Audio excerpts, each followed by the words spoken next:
നിങ്ങൾ തന്ന ഈ വിവരങ്ങൾ വെച്ച് നോക്കുമ്പോൾ ഇന്ത്യയുടെ വന്യജീവി നിയമങ്ങളെക്കുറിച്ച് ഒരു ആഴത്തിലുള്ളൊരു വിശകലനമാണല്ലേ വേണ്ടത്? അതെ.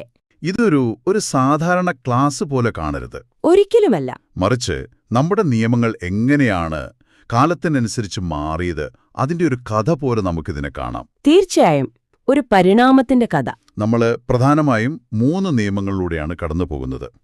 1927-ലെ ഇന്ത്യൻ വനനിയമം, പിന്നെ നമ്മുടെ കേരളത്തിന്റെ സ്വന്തം 1961-ലെ കേരള വനനിയമം, അതിനുശേഷം വന്ന ഏറ്റവും നിർണായകമായ 1972-ലെ വന്യജീവി സംരക്ഷണ നിയമം. അതെ.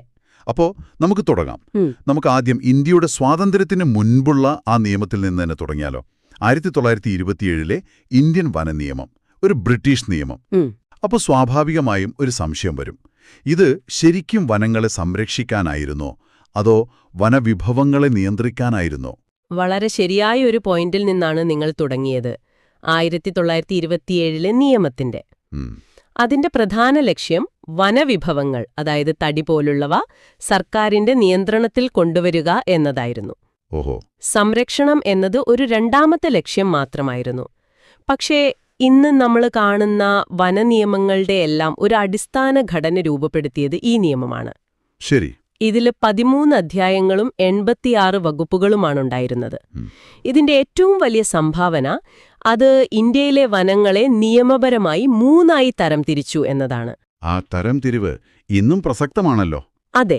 റിസർവ് വനം, സംരക്ഷിത വനം, ഗ്രാമീണ വനം എന്നിങ്ങനെ 3 ഇതിൽ റിസർവ് ഫോറസ്റ്റ് അല്ലെങ്കിൽ റിസർവ് വനം എന്ന പേര് കേൾക്കുമ്പോൾ തന്നെ ഒരു ധാരണ കിട്ടുന്നുണ്ട്.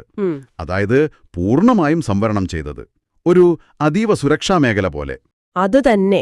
സംസ്ഥാന സർക്കാരിനെ ഏതു വനഭൂമിയെയും റിസർവ് വനമായി പ്രഖ്യാപിക്കാം.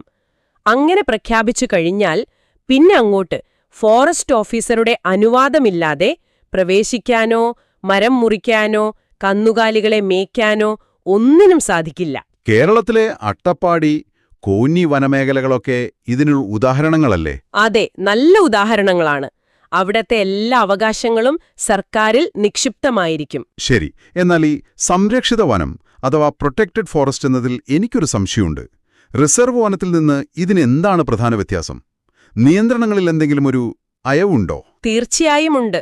ഒരു വനപ്രദേശത്തെ റിസർവ് വനമായി പ്രഖ്യാപിക്കുന്ന അത്രയും കർശനമായ നടപടിക്രമങ്ങൾ സംരക്ഷിത വനത്തിന്റെ കാര്യത്തിലില്ല.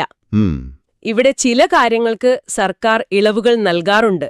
ഉദാഹരണത്തിന്, ആ പ്രദേശത്തെ ജനങ്ങൾക്ക് വിറക് ശേഖരിക്കാനോ മറ്റു ചെറിയ വനവിഭവങ്ങൾ എടുക്കാൻ